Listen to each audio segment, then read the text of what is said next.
Welcome to Feel, Heal, Rise, Stories After Silence, where we give a voice to the unheard, speak the unspoken, and remind you that what happens to you will never define you. I'm Erica Blake, and this is a podcast where I read real, anonymous stories about survival, abuse, and what it takes to heal. I'm going to give a trigger warning for today's story. This story includes emotional, physical, sexual, and psychological abuse, neglect, domestic violence, relationship abuse, family abuse, and narcissistic abuse, as well as abuse of a minor. If you are currently unable to hear this, take care of yourself, and you can come back at a later time. Having said that, let's get into the story. I was abused beginning at the age of 3. I was the daughter of a chronic schizophrenic alcoholic. My mother, who witnessed abuse inflicted on me, never intervened. I was molested by 12 years old by my biological father's best friend from the ages 3 all the way to 15 years old. I grew up in a home with a stepfather who abused me physically, mentally, and verbally. He was very narcissistic.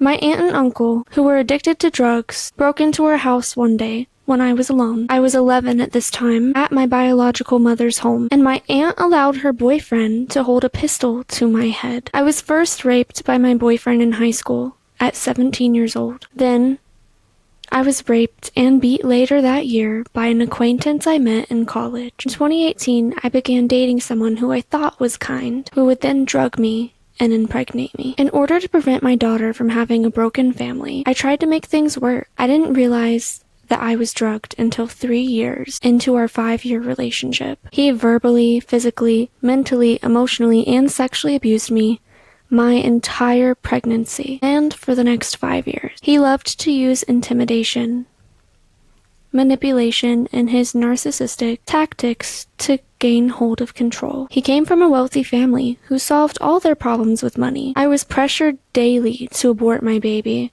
which I fought for and absolutely refused to do.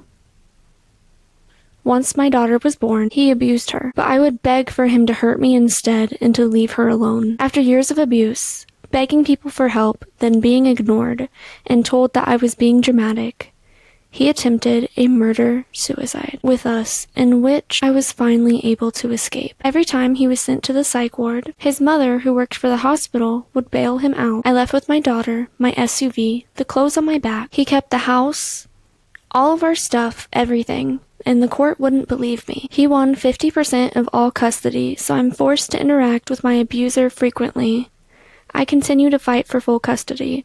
I work full-time, attend school for my doctorate, and prioritize being a mother to my best friend. I struggle greatly financially because I struggle with CPTSD, post-concussion syndrome, due to 16 brain injuries, clinical depression, anxiety, TMJ, morphia with an autoimmune disorder, asthma, chronic bloody noses, endometriosis, chronic skin conditions, and more.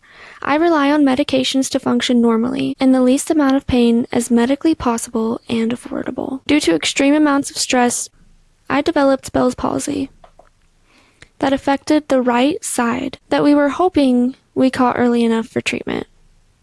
The abuse continues in my life, but I fight to end the cycle, to start new for my daughter and myself. I didn't realize I was being abused until I was in my 20s. I'm now 28. Because abuse and chaos was my normal. It's all I ever known. I'm still learning about how things I was raised to believe that I thought were normal are really not normal.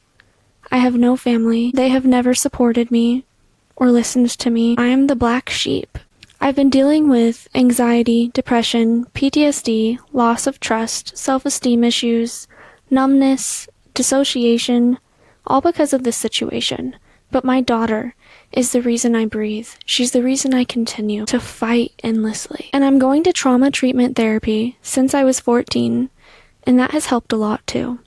Honestly, I don't know what healing means yet, but I'm trying to heal myself. I have never experienced what safety and security felt like, so I'm not sure how to identify it yet. I'm still in it, but I'm starting my journey of rebuilding. I had no help at the time, but I've benefited greatly if I had support from friends, family, community, or therapy. I want you to know, if anyone else is in a similar situation as I am, I know it feels like there's no hope and no escape. I promise that if you keep fighting and stay strong, never let them silence you. Because you have a voice. You will find the light at the end of the darkness. And it's gonna be hard. And there will be pain and loneliness. But it's your voice that they are most afraid of. So never stop using it. Help is out there. I want others to understand that we are not victims. We are survivors. I want others to hear my full story, with the gritty details. That is how we spread awareness. It's time people hear the scary and uncomfortable truth and reality of what exists. I'm also writing a memoir to hopefully share my story and spread awareness of abuse, domestic violence, rape, assault, etc. Well, whenever that comes out, if you let me know, I will definitely put it out here on the podcast. Now, there's a few things that I wanted to say that really stood out to me about this listener's story. The fact that they didn't realize they were being abused till their 20s, because abuse and chaos is all they ever knew. That's something a lot of survivors actually experience. When harmful behavior is normalized through childhood, it can become a lot more difficult to recognize it in your adult life. And that doesn't make a person naive.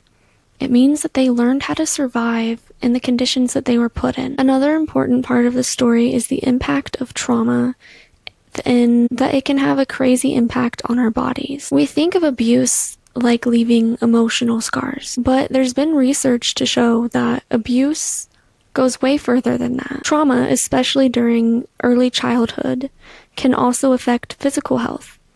Living in a constant state of fear and stress stresses out your immune system. It puts enormous strain on your nervous system and even your hormone regulation. Trauma doesn't cause every chronic illness, but it's associated with an increased risk of conditions like chronic pain, autoimmune disorders, depression, PTSD, cardiovascular disease, and a lot of other long-term health struggles. This is a reminder that abuse doesn't always end whenever we escape. A lot of times the survivor is left with a lot of pieces to put together, and they have to rebuild not only their mental health, but their physical health, and learn how to live life again. What I love most about this story is the fact that even though she was going through so much, she made sure that she fought for her kid.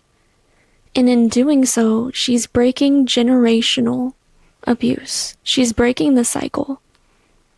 And that is such a powerful thing and such a hard thing to do. It often goes unseen, and it takes a lot of courage. Another thing I feel like we really need to talk about, because it is not talked about enough, the abuser was somebody that she knew. Every time, the abuser was somebody that she knew. And unfortunately, that's a lot more common than we think. There's a myth where people think sexual assault is, oh, you were at the wrong place. Oh, you were out too late. Oh, some man jumped out of the bushes.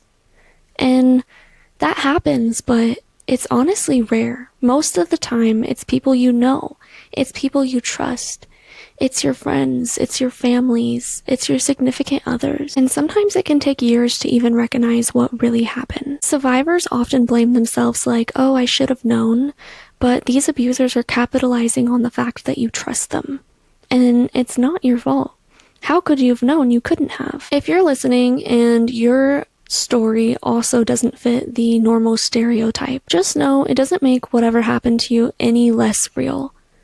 No matter how it happened, no matter who did it, no matter how non-violent it may have seemed, anytime someone takes away your ability to consent, whether that's withholding information, removing a condom, forcing you, pressuring you, it's still rape. And the responsibility of that always lies on the abuser and not you. If today's story resonated with you, I want you to know that you're not alone. If you're stuck trying to understand the past or whether you've been abused or not, it's okay to take the journey one step at a time and know that it takes time.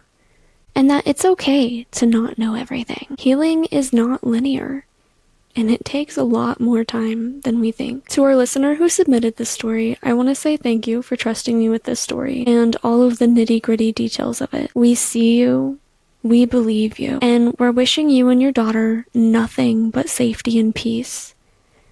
And congratulations on breaking the cycle. You did that. You are breaking generational cycles. Having said that, let's go ahead and take a deep breath.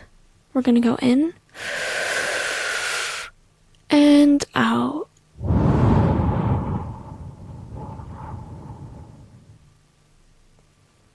Make sure that you take it easy on yourself tonight. If you'd like to share your own story, you can submit it through the link in my bio or the show notes. We'll talk again soon. Thank you for listening to Heal, Feel, Rise.